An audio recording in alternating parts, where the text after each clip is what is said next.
I find difficult is not knowing as a consumer what needs to be recycled. I had a VCR and I wasn't sure, can I throw this in the trash? What do I do with this?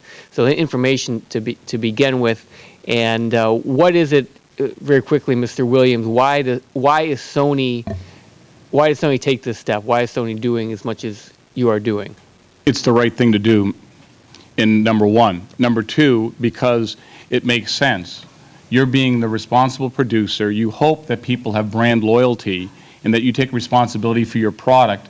I want to design and build in, as Ted was talking about earlier, in terms of market efficiency. If I know it's going to be recycled, I'm going to design it with parts and machinery with that in mind. So it makes sense for us from an economic point of view to recycle the products, to create recycled waste for, let's say, example, plastic.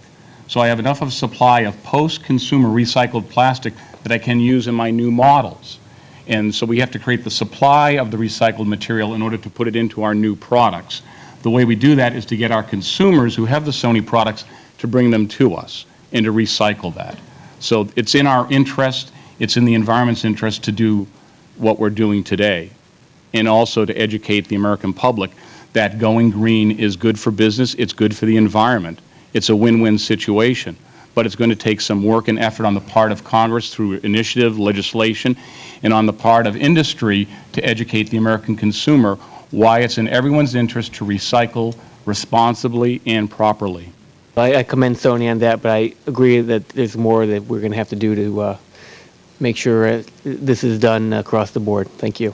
Thank you, Mr. Lipinski. Before